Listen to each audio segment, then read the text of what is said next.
চুপি চুপি মরুভূমি ঘিরে বসানো হয়েছে 1 কোটিরও বেশি সোলার প্যানেল।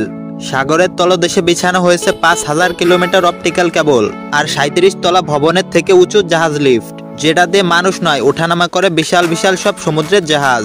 চীন এই সবকিছু বানিয়ে গোটা বিশ্বকে অবাক করে দিয়েছে, এমনকি আমেরিকাকেও। এটা হচ্ছে চীনের তৈরি পৃথিবীর সবথেকে বড় সৌরবিদ্যুৎ প্রকল্প। এই প্রকল্পটি বানানো হয়েছে চীনের ইয়াংজিয়াং অঞ্চলের মরুভূমিতে। এই প্রকল্পের মোট আয়তন প্রায় 800 হেক্টর, যা বাংলায় বললে প্রায় 2 লাখ বিঘা জমির সমান। ভাবতে পারছেন, 2 লাখ বিঘা জমির মতো একটা ফাঁকা রুক্ষ মরুভূমিকে চীন রূপান্তর করেছে বিদ্যুৎ শক্তি উৎপাদনের বিশাল ফার্মে। এই ফার্মে বসানো হয়েছে প্রায় 56 লাখের বেশি সোলার প্যানেল, যেগুলো একসাথে প্রায় 3.5 গিগাওয়াট বিদ্যুৎ উৎপাদন করতে পারে, যা আনুমানিক 600 কোটিরও বেশি ইউনিট। আর এত পরিমাণ বিদ্যুৎ দিয়ে 30 লাখেরও বেশি বাড়িতে বিদ্যুৎ পৌঁছে যায়। চীন এই প্রকল্পের জন্য ব্যয় করেছে $2.13 বিলিয়ন। চীন শুধু বিদ্যুৎ উৎপাদনের কথাই ভাবেনি, তারা চিন্তা করেছে ভবিষ্যতের স্মার্ট এনার্জির কথা। তাই তারা শুধু মরুভূমিকে কাজে লাগিয়ে সোলার প্যানেলের মাধ্যমে বিদ্যুৎ উৎপাদন করছে না, তারা পানির ওপরে হাজার হাজার সোলার প্যানেল বসিয়েছে। এই প্রযুক্তির নাম ফ্লোটিং সোলার পাওয়ার প্ল্যান্ট।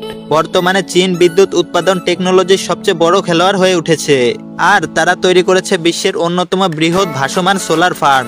পানির ওপর ভাসমান এই বিশাল সোলার ফার্মটা প্রায় 5500 মেগা এলাকা জুড়ে। এই ভাসমান ফার্মের মোট ক্ষমতা প্রায় 320 মেগাওয়াট, যার মানে প্রায় 40 কোটিরও বেশি ইউনিট।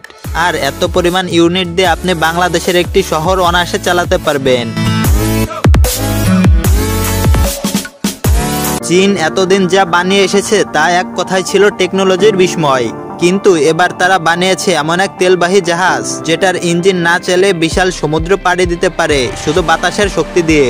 এই জাহাজের নাম ব্র্যান্ড হাস্ট শিপ।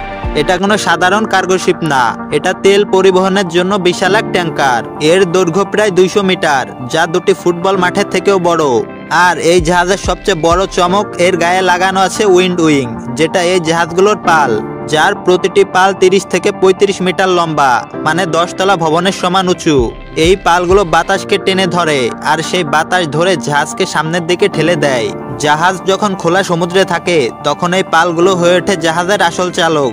যেখানে সাধারণ জাহাজ তেল ছাড়া 1 মিটারও সমুদ্র পাড়ি দিতে পারে না, সেখানে এই জাহাজ 1 ফোঁটা তেল ব্যবহার না করেই শুধুমাত্র বাতাসের মাধ্যমে হাজার হাজার কিলোমিটার সমুদ্র পাড়ি দিয়ে ফেলেছে।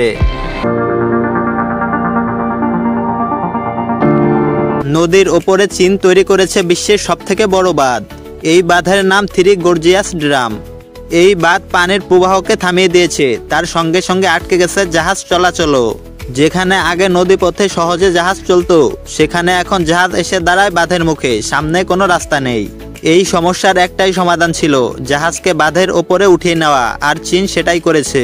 তারা বানিয়েছে পৃথিবীর সবচেয়ে বড় শিপ লিফট, যেখানে মানুষ নয়, ওঠে বিশাল বিশাল সব জাহাজ। এই লিফটের উচ্চতা প্রায় 113 মিটার, যেটা প্রায় 37 তলা ভবনের সমান। এটা একেবারে 3000 টন ওজনের জাহাজকে তুলে নিয়ে যায় বাঁধের ওপরে, আর সেই কাজটা করে মাত্র 30 মিনিটে। পৃথিবীর অনেক বাঁধে থাকে লক সিস্টেম, যেখানে ধাপে ধাপে গেট খুলে জাহাজকে পার করা হয়। এই পদ্ধতিতে একটা জাহাজ পার হতে সময় লাগে 3 থেকে 4 ঘন্টা। কিন্তু চীনের এই শিপ লিফট 37 তলা সমান উচ্চতায় 3000 টন ওজনের জাহাজ তুলতে সময় নেয় মাত্র 30 মিনিট। এই লিফটের নিচে থাকে এক বিশাল পানি ভর্তি বাংকার। জাহাজ সেই বাংকারের মধ্যে ঢোকে, তারপর পুরো বাংকার সহ জাহাজটিকে উপরে তোলা হয়, আর উপরে উঠে সরাসরি জাহাজ চলে যায় নতুন নদী পথে। এই পুরো ব্যবস্থা চলে হাইড্রোলিক আর ব্যালেন্সিং মেকানিজমে, যার ফলে এত বিশাল জাহাজও তোলা যায় খুবই সহজে, কম সময়ে আর কম বিদ্যুৎ খরচে। যেখানে গোটা দুনিয়া উইন্ড টারবাইন স্থাপন করে বিশাল মাঠে, সেখানে চীন সবার থেকে ব্যতিক্রম। কারণ চীন এমন একটা প্রজেক্ট তৈরি করেছে যেখানে উইন্ড টারবাইনগুলো বসানো হবে সমুদ্রের মাঝে। চীন গোটা দুনিয়ার সমস্ত দেশের থেকে কতটা আপডেট, কতটা এগিয়ে, সেটা তাদের প্রযুক্তি এবং চিন্তা ভাবনা দেখলেই বোঝা যায়। চীনের এই ভাসমান উইন্ড টারবাইনগুলো দেখতে অনেকটা ছোটখাটো টাওয়ারের মতো হলেও এর শক্তি বিশাল। প্রতিটা টারবাইনের উচ্চতা প্রায় 260 মিটার পর্যন্ত, যেটা 80 তলা ভবনের সমান উঁচু। এই ভাসমান উইন্ড টারবাইন থেকে প্রতিদিন গড়ে 170 মেগাওয়াট বিদ্যুৎ উৎপাদন হয়। আর এই বিদ্যুৎ দিয়ে আপনি 300 বাড়িতে একদিনের জন্য বিদ্যুৎ চাহিদা মেটাতে পারবেন। এই বিশাল টারবাইনগুলো সরাসরি সমুদ্রের পানির ওপর ভাসে। সমুদ্রের মাঝে এদেরকে স্থির রাখার জন্য ব্যবহার করা হয় অত্যাধুনিক মর্নিং সিস্টেম। সমুদ্রের মাঝে একটা বিশাল প্ল্যাটফর্ম তৈরি করা হয় এবং এই প্ল্যাটফর্মগুলোকে সমুদ্রের নিচ থেকে শক্তিশালী আঙ্কার দিয়ে বেঁধে ফেলা হয়। ফলে প্ল্যাটফর্মগুলো আরো মজবুত হয়, যাতে সুনামি বা ঝড়ে জায়গা ছেড়ে না যায় এবং এগুলো যেন ঢেউয়ের প্রচন্ড ধাক্কাও সামলাতে পারে। সবকিছু নিশ্চিত এবং শক্তিশালী হলে তবে এর উপরে বিশাল সব কুইন টারবাইন বসানো হয়। চীন সরকার ইতিমধ্যেই বেশ কিছু ভাসমান টারবাইন সফলভাবে বসিয়েছে।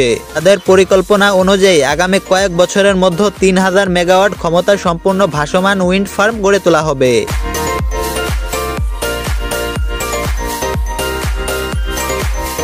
বিশ্বের অনেক উন্নত দেশ তথ্য আদান প্রদানের জন্য অনেক কিছু ব্যবহার করে, কখনো স্যাটেলাইট, কখনো গোপন নজরদারি সিস্টেম। চীন ঠিক করেছে আকাশের জিরো গ্র্যাভিটি স্যাটেলাইট নয়, তথ্য আদান প্রদানের একমাত্র হাতিয়ার করবে সমুদ্রের গভীরতাকে।